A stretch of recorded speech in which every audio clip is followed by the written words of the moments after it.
Good afternoon, Load Warriors. This is the second video in a series of at least three. I'm holding up three with my hand, you can't even see it. This interview is with my own father, who, although wasn't really an official CDL holding truck driver, he did at one point drive a truck with a family friend, and also he grew up in a household where his father was a truck driver for most of his childhood. So yeah, let me know what you like, and if you like this kind of content, leave a like, subscribe if you're feeling frisky. Small and growing YouTube channel helps out a lot. So yeah, I'll see you after the interview. Why don't you go ahead and introduce yourself? I'm Michael Burton. I'm your dad. Well, father, see here. So you were never a CDL holder, correct? Correct. But you did drive trucks Correct. at one point. Correct. What kind of runs did you do when you did drive trucks? A buddy of mine worked for a local trucking company, Okay.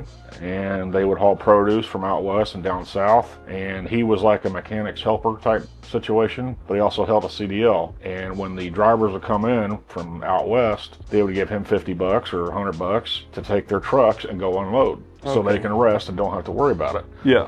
So he would take their trucks to unload, and then I started going with him, and then he kind of taught me how to drive. Now, in case the viewers don't notice, you only have one arm. That's correct. You lost your arm in 1985. Correct. When you were 16 years old. 15, turned 16 in the hospital. Brutal place to have a birthday. Did you wish for your arm back for your birthday? Yeah, about every birthday since. Yeah. Okay, so when you were driving these trucks, was this before or after you had lost one of your arms? After. After. Okay, so you were driving a truck with one arm. And it was not an automatic. So it was a 9 over. newish truck driver. I don't know what that means. What does 9 over mean? It's a 9-speed. It was a 9-speed. Okay, so 9-speed manual. When you were driving the truck, did you double clutch or were you floating gears? Floated. Okay. I was taught how to float. That's good. I wish they taught me how to float. When I was learning my CDL, they said that I was not allowed to learn how to float. It's something that every truck driver does out on the road, but because Indiana, with their CDL test, requires you to double clutch, for whatever reason, it requires you to double clutch, they were not allowed to teach us how to Puts float. unnecessary wear on the clutch as far as I'm concerned. Yeah. Okay, and then the truck that you drove, was it like a day cab, sleeper, full? No, I drove cab over Kenworth. Oh, it was a cab over. Which was harder to float gears on because it was cable shift. Mm-hmm. And I drove conventional Peterbilts and Freightliners. Okay. The Freightliners were rougher to shift. The Peterbilts were beautiful. Yeah, were they? But with the conventionals, the shifter went right down into the gearbox, so you can feel the gears. And when you got up to a certain RPM, it just fell right into gear. Okay, interesting. Now, what kind of trailer? What kind of what were you hauling? Bananas. Bananas. Mm-hmm. Was it like drop and hook or? No, we had to do like you do, back up to the dock and unload. We go inside and sit around and wait for them to unload. So it took a while because they had to what they call air stack. They had pallets. The bananas were on pallets, mm-hmm. but they had to put them in a gas chamber because they were so green. I mean, they were hard as a rock. They were so green. Yeah. But they pre-ripen them in that gas chamber, and I forget what the gas mixture was, but it was almost like a giant freezer. And they would stack the cases of bananas in such a way that the gas could get all around the bananas, and then after so long, they turned into what color you see at the store right now. Okay. So they actually unloaded it for you. You didn't have to do the unloading yourself. No. Now, was it a lumper that was doing the unloading, or was it the company running the warehouse? It was the company working. Okay. Yeah. Now, I talked about it a little bit with my grandfather, but you grew up with my grandfather being gone a lot, but you also went on runs with him. Mm-hmm. I was his barista. His barista? Yes. Okay, what do you mean by that? I vividly remember he had an International Transtar cab over truck, and he had, at that time, 45-foot trailer. Okay. Reefer. That truck did not have air ride on the passenger side. So it was basically It's just a straight chair Straight bolted to the chair, ground. bolted to the floorboard, and I'd always have to pour him a cup of coffee while going down the road. It was a short wheelbase, very, very bumpy. I got coffee all over me quite a bit, That makes sense. And you went on runs with him a lot. as much as I could. And you were also his lumper at times as well. He said he doesn't remember ever hauling unpalletized canned goods, but He's full of shit. Yeah, you seem to vividly remember. I do vividly remember it was canned vegetables, and we were in Louisville, I think, and it was an open air dock, and we had to unload the truck and stack it on skids, and then they would come by and get the skid when we were done stacking it. It was rough. Brutal. And your grandfather, well, my grandfather, your father, my guess is he didn't do that, and you were the one who No, he did it too. Oh, so he worked. So He it was did, you and yes. him together. Yes, Okay. Well, at least he didn't make you do all the work by yourself. right. Where all have you gone in the time that you would ride around with him? Where all did you guys go? We didn't go very far because I was always in school, and I didn't really ride with him in the summer that much because I didn't want to because I was summer. You ride with him during the school year to get out of school, but you don't ride with him in the summer because now you don't have school, so you want to hang out with your Exactly. friends. So we never went too far. I think Nashville, Tennessee was probably maybe the farthest I went south. Okay. Maybe St. Louis or maybe west of St. Louis was the farthest west. And your grandfather didn't go east of Ohio, usually. I think he might have went into Pennsylvania a couple times, but he always said I've his been to trucks Pennsylvania. were on the East Coast. Okay. So growing up with your father as a truck driver, what was that situation like? Because how often was he home? I don't know, once a week, maybe once every week and a half he was home. He Okay. was home for 2 or 3 days, and then he'd go back out. Okay. And so what was that like? You know, because I with me growing up, you work in car parts, so you were home every day. Mhm. So I'm curious about what it was like growing up. Like because we've talked about how if you and your sister would get into trouble, your mother would say, "Well, wait till your dad gets home." Oh, that was brutal. And then, depending on when he left last, you could be sitting for a week. That was brutal. Yeah. Yeah. That was the worst part. Was it? The punishment wasn't near as bad as the anticipation of the punishment. Yeah, that makes sense. It gave you time to think about your actions. Oh, absolutely. Yeah. Did Grandpa ever take like extended periods of time off from the road for like summer vacations or something along those lines? No, he pretty much worked his butt off all the time. I don't remember him taking any family vacations we took. It was with your great-grandmother and your grandmother. Okay, so he wouldn't. He wouldn't go on them. He was just constantly work. He really worked hard. Okay, so from what I remember talking with him, he started truck driving after you had already been born. Do you remember when he started trucking? When he started? Yeah. A little bit. How old were you when he started? I don't know. I really couldn't tell you. I know he talked about that long-nosed Red International, and that trailer only had one landing gear on it. Oh, the first one that he got? Mm-hmm. He talked when he hauled for Haley Brothers. Yeah. And I can remember he sold that trailer to someone, and he had to drop it. Well, it only had one landing gear on it. Yeah. So he put a 55-gallon drum underneath that trailer on the one side and unhooked it, and that didn't work real well, but he got unhooked. Okay. It kind of crushed it a little bit. But, Yeah. Okay. But I can remember him hauling coal, and we had a wood-burning stove, and I can remember him getting a sample, quote-unquote, of coal out of the truck and burning it at night, and it burnt really hot. It kept us nice and toasty warm. At the house at night? Correct. Okay. And then how long did because grandfather, trucked for about 40, 45 years, according to him. About when did he stop trucking? Because as far as I remember growing up, at one point he tried to do a little bit of trucking while I was alive. I think 20 years ago, maybe. I don't remember. Yeah, because I don't think he's definitely been more or less unemployed for most of my life. You growing up with a truck driver as your father, you grew up in what some would probably say is like the golden age of truck driving. Back when they had people, there's a lot of respect given towards truck drivers, and the road was a lot less. They are It is a totally different world out now, right now. Yeah, I was gonna say, like, how does it? It's to the point where I won't even flash my lights at a truck anymore because they're rude. They're unsafe. They don't use their turn signals.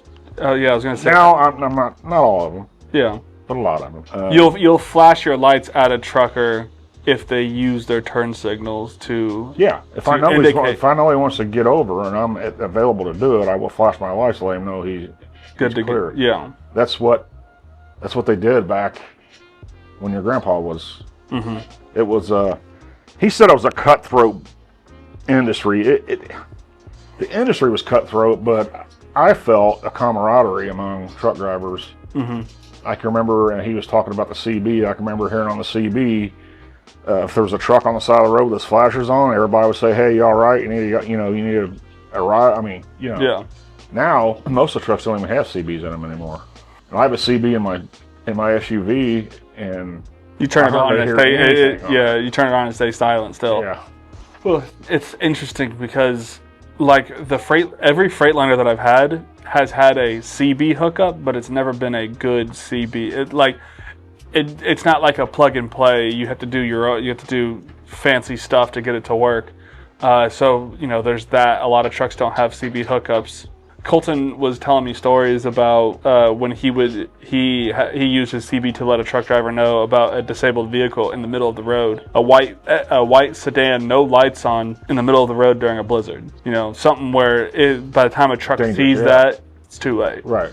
So he's used that to let people know, or he told me he had like an hour-long conversation with somebody from I think it was Rapid Springs, South Dakota, to Wyoming. So there'll be the rare case of people using CBs. Right. But even when I would turn my CB on, I'd very rarely ever hear anybody. And even if you did try and use it to get in contact with a specific person, like you see somebody and their brakes are smoking, so you'd be like, "Hey, truck, your brakes are smoking." They don't have a CB in, so they're not going to hear you anyways. Right. So it almost becomes a fruitless endeavor to even put it in. Right. When I was your age and younger, I had a base CB in a big tower outside of my bedroom window. It was talking on a CB was a thing. It was one step before ham radio. And when you get your ham license, then you can talk to people from other countries, depending on the frequency. But yeah, I had a base CB in my room, and I used to talk to the truck drivers out on 70 all the time because I had a real tall antenna. Oh, nice. So, but I never talked to them very long because they were going by the exit, Yeah. And then my buddy down the street had a CB also, a base station, so we'd talk back and forth sometimes. Oh, that's really cool. Now, you grew up, your father was a truck driver. His father was a truck driver. Mm-hmm. Your son is a truck driver. Mm-hmm. What was the primary deciding factor in you not being a truck driver? Your mom. My mother? Mm-hmm. She didn't want you to be gone for a long period of time? No, I did. It's a very lonely job. And it was difficult, although I can do it, it was still extremely difficult for me to drive a truck. Yeah. Obviously. Yeah. And who would have thought? I just could picture myself in a bad situation. Unable to rough weather. Yeah, and unable to react unable to react like I should. Because you're missing the arm. So driving a four-wheeler, so to speak, is a lot safer. Yeah. Although there are idiots in those too. Yeah. Okay, so then you ultimately decided to go with. Then I met your mom, and I didn't want to go out on the road. Yeah, and then ultimately you decided to do car parts. Mm-hmm. So you're kind of trucking adjacent in a way. Mm-hmm. You don't really handle like large diesel vehicles like a semi, but you do. I'm assuming you still sell parts for diesel trucks. Mm-hmm. Just pickup trucks. Yeah, and then at one point you almost got a job working at a Volvo dealership. Mm-hmm. So you grew up, your father and grandfather were the truck driver. Now your son is a truck driver. How does that feel? Because we have a pretty good relationship, I would say, a lot better than most people. At least most people that I know, we have a lot better relationship than a lot of people have with their own father. Well, I'm proud of you. So I'm proud of you for being a truck driver. I'm proud of you for going after your CDL. Mm-hmm. I'm proud of you for serving our country. That's the way I am. I'm very patriotic, nostalgic. Yeah. I love trucks. I love the trucking industry. And now your grandpa's out of it, but you're in it, so I still have a connection. Yeah. And then I watch, your YouTube channel, and I watch other YouTube channels, and I just have that connection, so I do what I enjoy. Yeah. If I can't be in the seat, I can watch it on TV. What is because, as a father, I'm sure you're always worrying about me. Absolutely. What goes through your head, whenever I go out on the road, knowing that you probably won't see me for 2 weeks? Worry, of course. Yeah. But I also don't take this the wrong way, but I also try not to think about it, because if I do, I will zone in on it. Yeah. And I won't you'll go to spiral. sleep. Yeah, you'll spiral. Right. I get that, for sure. So I try to stay close to you in the matter of speaking by watching your channel and watching other channels. Yeah. Because I don't really have much else to do. Yeah. I don't have a whole lot of hobbies except reading, but... Do you receive your parts specifically from... Because you work for Chevy. Correct. So do you receive your parts specifically from GM, or do you receive them from other distributors? Specifically, mostly from GM, but we get some parts from AC Delco distributors. Okay. Around town. Our warehouse is in Cincinnati, Ohio, and we get them about, 5 o'clock in the morning. We get our truck. Yeah. And we have a cage, and he has a door key. Actually, there is a box on the outside of the door with a combination, and you open that box and get the key to the door. Okay. And he unlocks the door, and there's a cage where he can't go any farther than a certain area. Yeah. Which, to be honest with you, I don't think those guys are really interested in touring the dealership anyway. Yeah. But it's a security measure in case a bad actor shows up. But then they unload their parts, and that way when we're there in the morning, I have a guy starts at 7 a.m. and he checks in all the parts, and usually by 8:30, all the mechanics have all their parts they've been waiting on. And now, do you get the deliveries every day? Yes. We don't get them on Monday morning because they come Saturday morning. Minor factory OEM parts, I hear it almost every day. People say, Joe Blow's Auto Parts has one that's twice as much as what you want for it. There's that unspoken rule that if you go non-OEM, it's going to be cheaper, and sometimes that's not the fact. That's not the fact. A lot of times it is, but sometimes it's not.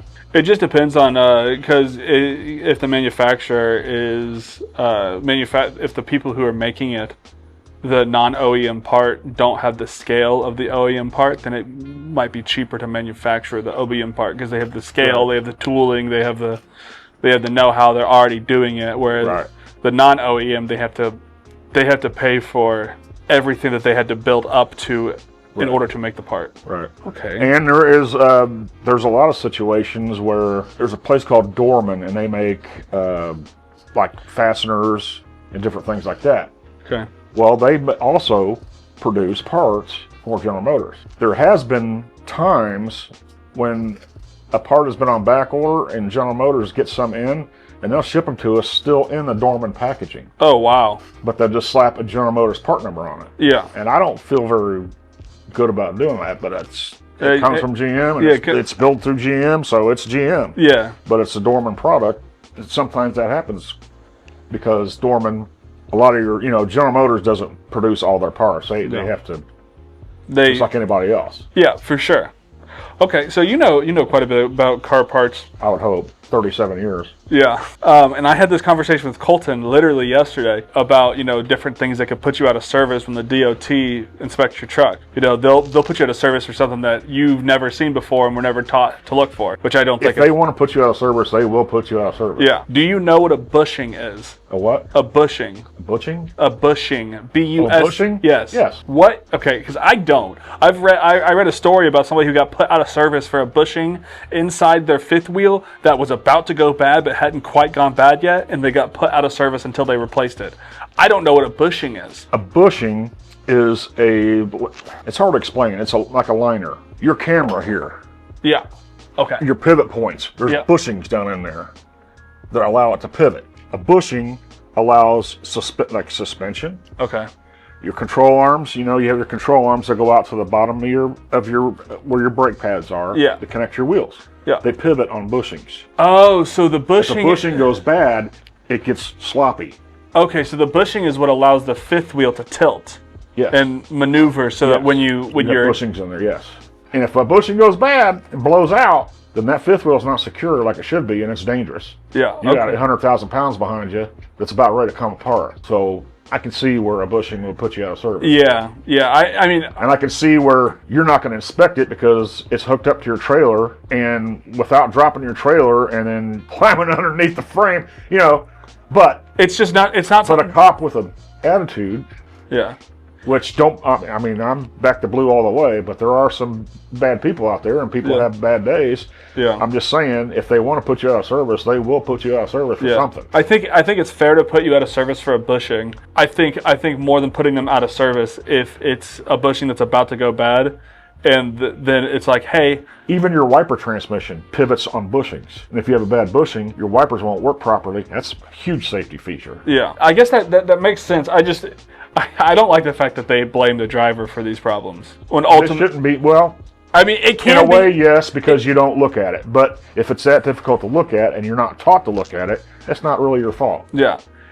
We're not taught to look for it, and it's one of the things that needs to be looked at by a diesel mechanic during our periodic. That's why you have the periodic inspections. Yeah, Correct. so I think it's like every 6 months it's a B service, and every 6 months it's an A service, and year Don't they have to annually have it's B don't they have B- safety different level safety inspections as well? Yes, Like they do. you pay for it at a truck stop or what have you? Yeah, they'll do a full DOT inspection, Right. and then they'll look at everything. I can see it being the driver's fault if they haven't done their periodic in 8 months to a year, or they're like, Even if it's a headlight bulb, come on, man.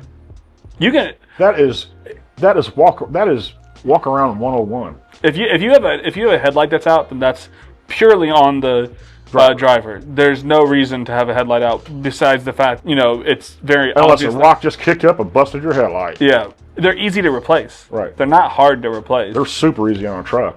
Yeah, because they have huge headlights. Yeah. Okay, I have had to replace my tail lights as well. Although you can't, it's not easy to do that on a truck because depending on the truck, they don't use bulbs; they use LEDs. Right. And those are a lot harder. Okay, so I'd say this is probably a good place to stop. We've started getting off topic a little bit. Quite a bit, yeah. Yeah. But that's what we do. Yeah. So, what is one tip? Because coming from somebody who was raised by a trucker and who ended up raising a trucker, what is one tip you would give to a new trucker? Patience.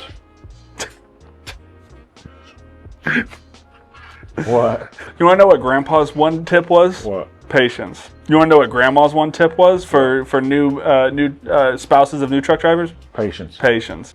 What So- we said? Yeah, no, it's a really good tip, but I'd really appreciate it if you came up with a new one. I mean, It's important. Don't get me wrong. It's crucial. It's absolutely crucial. But Think. think. Okay. Think before you act. No matter what. You're driving 80 to 100,000 pound vehicle from anywhere from 30 to 70 miles an hour. You cannot stop on a dime.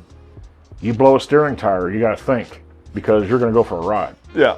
Yeah, you blow a steering tire, you're no longer in control. Right. And I've always heard, do not hit your brakes. Just coast. Yeah. But be prepared for a ride. Yeah. And I see it all the time on the road. I'll see a truck just absolutely smashed up against the left-hand median wall Yeah. with the, left fender tore off of it and pieces everywhere. And I know exactly what happened. Yeah. He blew a left front steering tire and it went. Yep. And unfortunately, there's not much you can do to detect when a tire's going to blow. Yeah. You just have to sometimes keep it air just pressure. sometimes it just kind You of have to happens. inspect for bubbles, Yeah. and you have to make sure it has good air pressure and good tread. But sometimes it just heats up and blows. Yeah. And like I said, you're going for a ride. So think. You have to be on top of it. You can't relax in a truck. You have to be mentally No complacency. sharp. You cannot be complacent. Right. Exactly. It's not the same old grind. Yeah. Even though it is, it's not. Every day you get on the road, it's a different road. Okay, well, thank you very much. I would shake your right hand, but it doesn't exist. So, Well, it appears that we have come to the end of this interview. If you stayed around this long, I really appreciate that. Also, if you stayed around this long, maybe consider subscribing to the YouTube channel. As I said in the beginning, if you have any suggestions for questions or topics you wish for me to revisit, leave them in the comments section down below. Just kind of tell me how you're feeling about the interviews. I'm very curious to know. Like the video if you liked the video, dislike the video if you dislike the video. I've been Ben, and I've been on the, well, I've been Ben, and I've been off the road. And I'll see you in the next one.